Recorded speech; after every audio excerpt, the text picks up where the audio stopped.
ჩვენ ვიყურებთ რუბრიკას კითხე ექიმს.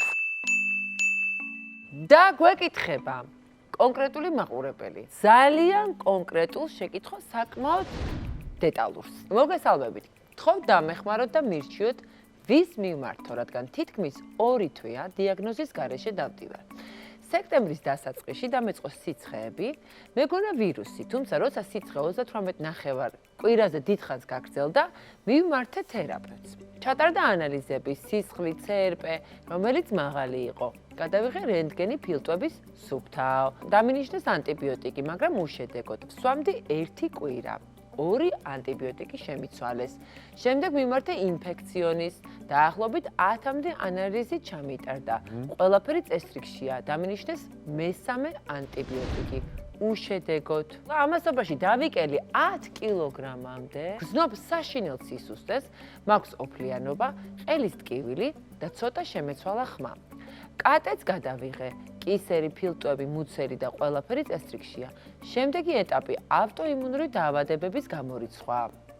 და თუ ეგეც არ დადასტურდა, უცნობი ეტიოლოგიის ცხელებაო. იქნებ თქვენ გქონდეთ რამე ვერსია. აღარ ვიცი ვის მიმართო ვარ, 42 წლის მამაკაცი.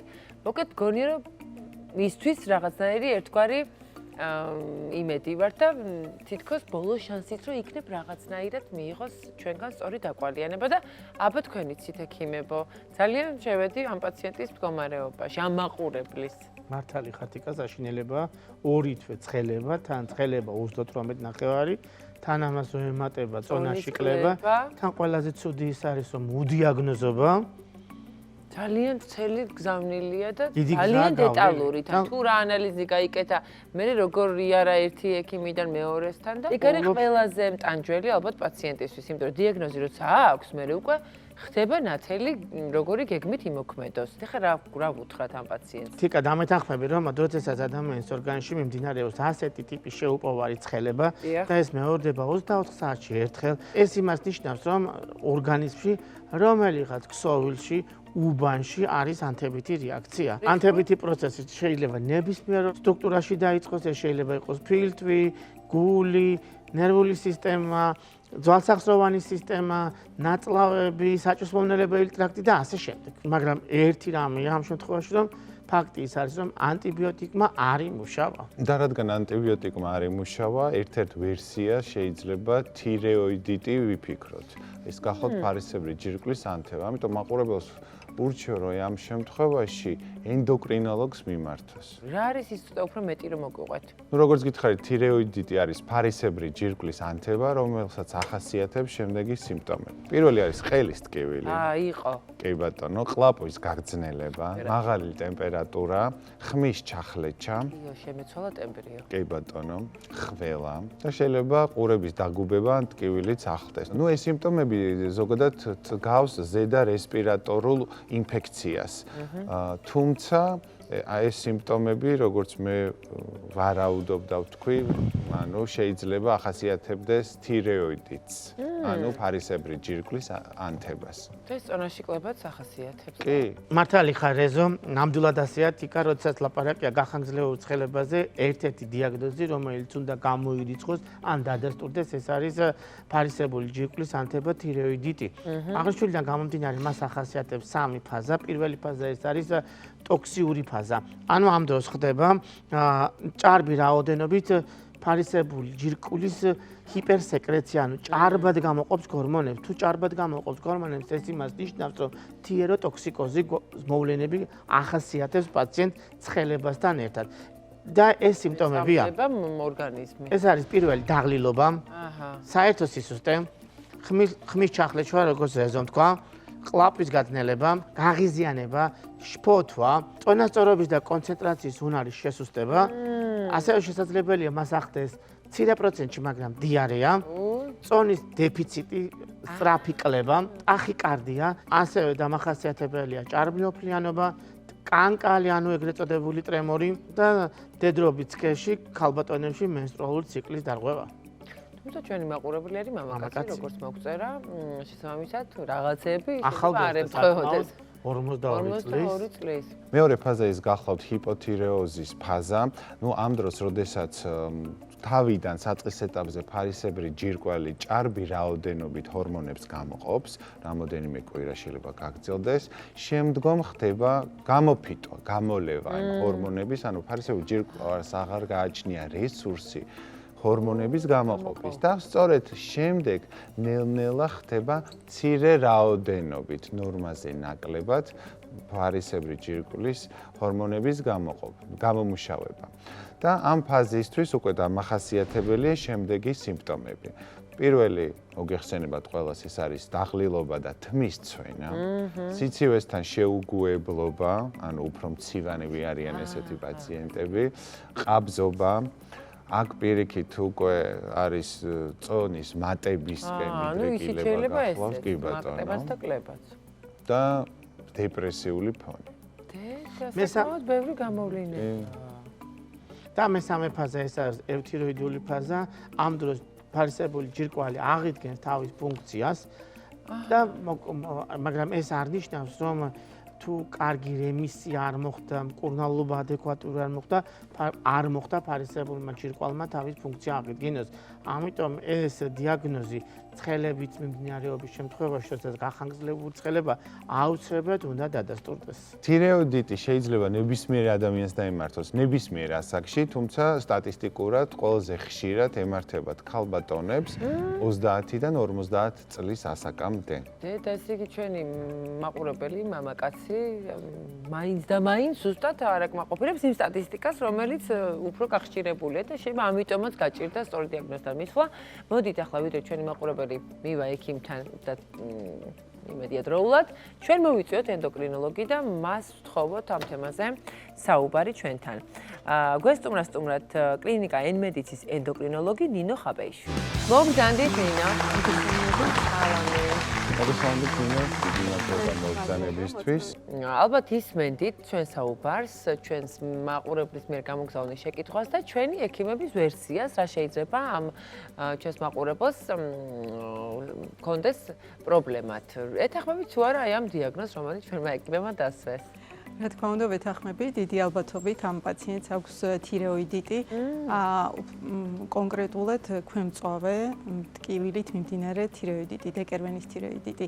თუმცა შესაძლებელი უფრო მწვავე ვერსიებიც არსებობს? არსებობს მწვავე ვერსია, შესაძლოა იყოს აუცილებელია მნიშვნელოვანია დიფერენცირება მწვავე თირეოიდიტთან, რომელიც არის ბაქტერიული გენეზის და შესაძლოა იყოს ბაქტერიული თირეოიდიტი, ესე გადაჭრით ვერ ვიტყვით. ბაქტერიული მიუხედავად იმისა, რომ ანტიბიოტიკოთერაპია ჩატარებული ბაქტერიული თირეოიდიტის დროს საჭიროა უფრო მაღალი დოზით სტაციონარში ინფუზური თერაპიის ჩატარება და დაბალი დოზით ანტიბიოტიკოთერაპია ხშირად ეფექტური არ არის ხოლმე მწვავე თირეოიდიტის შემთხვევაში. თუმცა ვფიქრობ, ალბათ დიდი ალბათობით უნდა იყოს ქვემწვავე თირეოიდიტი, რადგან პაციენტის მდგომარეობა უფრო მეტად არ დამძიმდა. და ზოგადი მდგომარეობა მაინც წონაში დაიკლო, არის თირეოტოქსიკოზის სიმპტომები, ყველანაირი გამოხატული, თქვათ, წონის კლება, გულის ძემის აჩქარება და ასე შემდეგ, თუმცა ამ პერიოდის განმავლობაში მისი მდგომარეობა მკვეთრად არ გაუარესდა. რაც ნიშნავს, რომ ქვემწვავე ვარიანტია. უფრო დიდი ალბათობით ეს ძალიან მარტივად გამოჩნდებოდა სისხლის საერთო ანალიზში, ბაქტერიული სურათი ჩანს მარტივად სისხლის საერთო ანალიზში. იმდენი ანალიზი აქვს გაკეთებული, უბრალოდ ვერ დაინახა ექიმმა? დაინახა, უბრალოდ ვერ მოახდინა, ეჭვი ვერ მიიტანა ფარისებრ ჯირკვალზე. ანუ მიიტანა იმაზე, რომ ეს არის ინფექცია, ვირუსული ან ბაქტერიული გენეზის, მაგრამ ეჭვი ვერ მიიტანა, რომ ეს არის ფარისებრი ჯირკვლიდან გამოწვეული, რადგან საკმაოდ იშვიათია ფარისებრი ჯირკვლის ვირუსული. არ არის ხშირი. რა იწვევს აი ამ თირეოიდით და მათ შორის ქვემწვავეს? თუ ჯამში ერთი გამომწვევი მიზეზი შეიძლება ქონდეს, აი ბაქტერიული ახსენეთ ერთი ვარიანტი. რა თქმა უნდა, არის სხვადასხვა თირეოიდიტი და გამომწვევი მიზეზიც არის სხვადასხვა. მწვავე თირეოიდიტის შემთხვევაში, როგორც ვთქვით, არის ბაქტერიული ინფექცია გამომწვევი მიზეზი, რაც საკმაოდ იშვიათი დაავადება, გაცილებით იშვიათი ვიდრე ქვემწვავე თირეოიდიტი, რომლის გამომწვევი მიზეზი არის ვირუსული ინფექცია.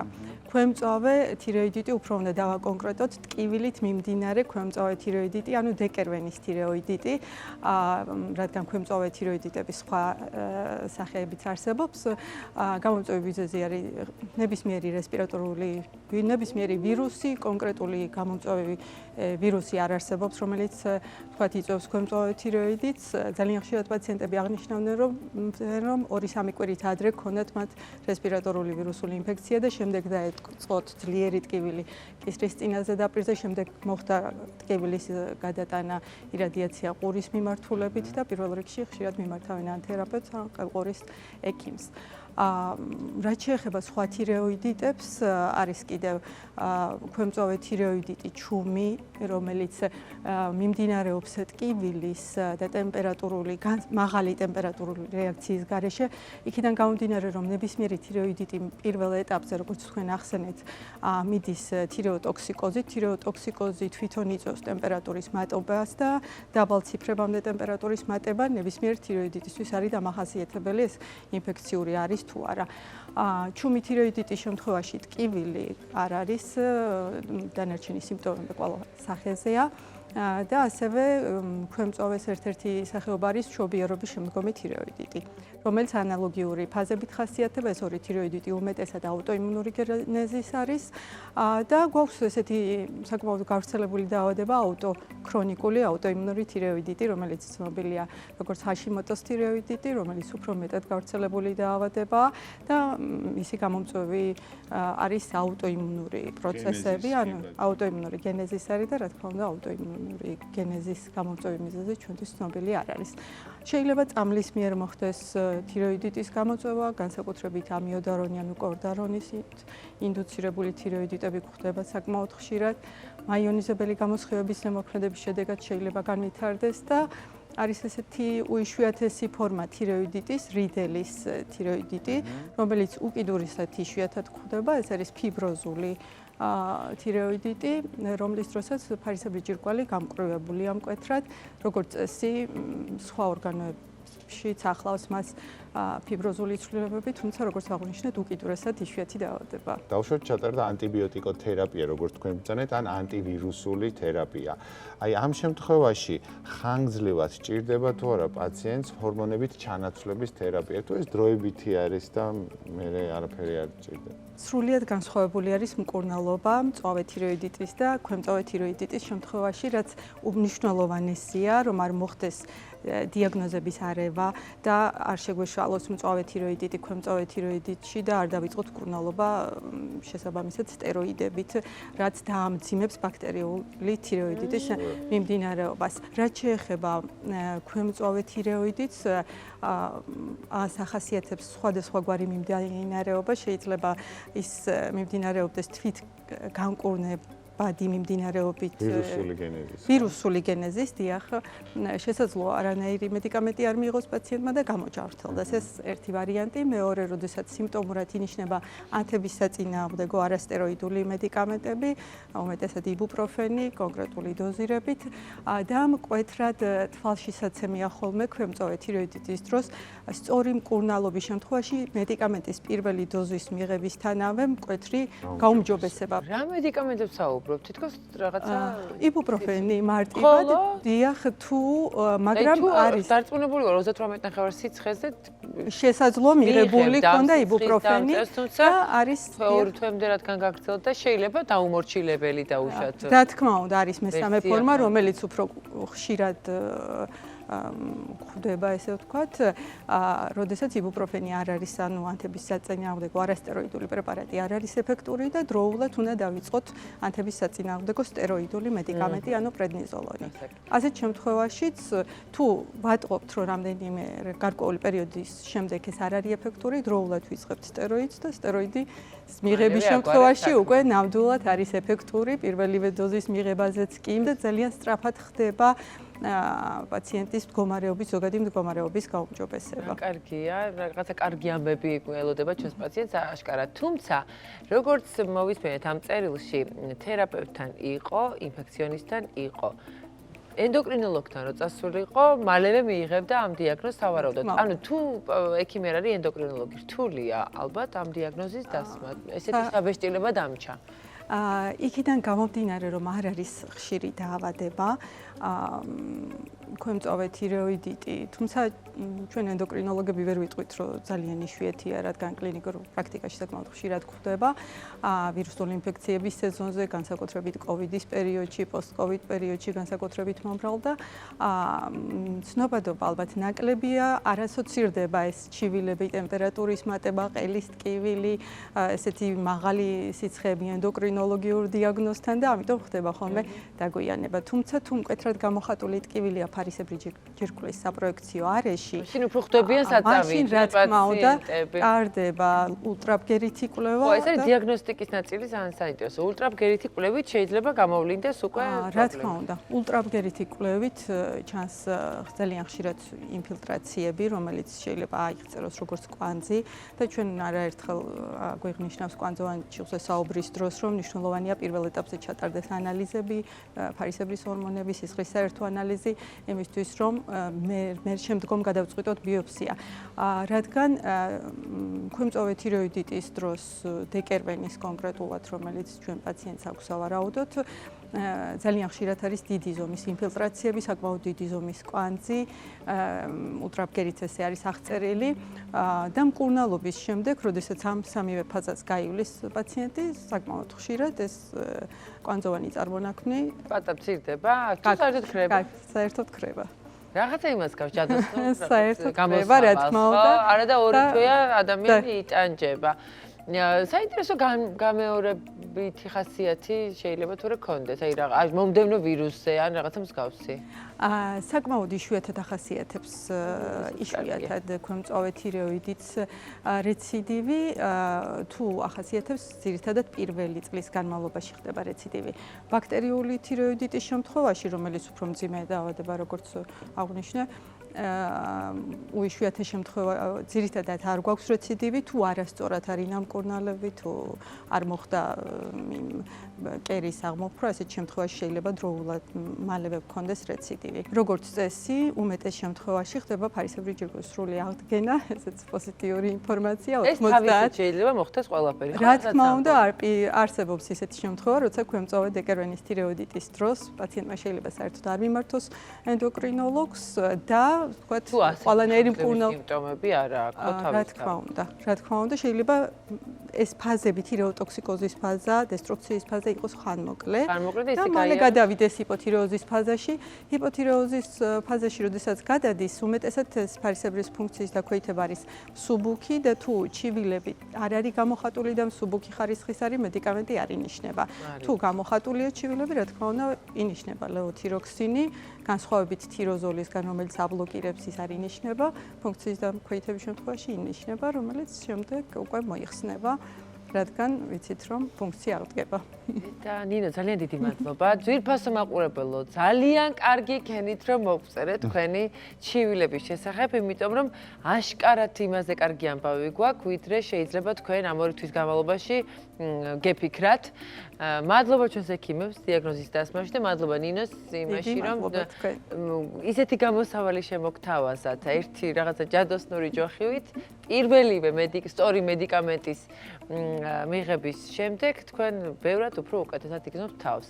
და ამისათვის აუცილებლად უნდა მიხვიდეთ ენდოკრინოლოგთან. ის არის თქვენი ექიმი ამ კონკრეტული ჩივილებისთვის. ძალიან დიდი მადლობა და ჩვენ ძალიან გვინდა გავიგოთ, როგორ განვითარდება მოვლენები თქვენს ცხოვრებაში და თქვენს ჯანმრთელობაში. ამიტომ იქნებ მოგწეროთ, როგორ მიმდინარეობს პროცესი მას შემდეგ, რაც ესტუმრებით ენდოკრინოლოგს. წარმატებები თქვენ.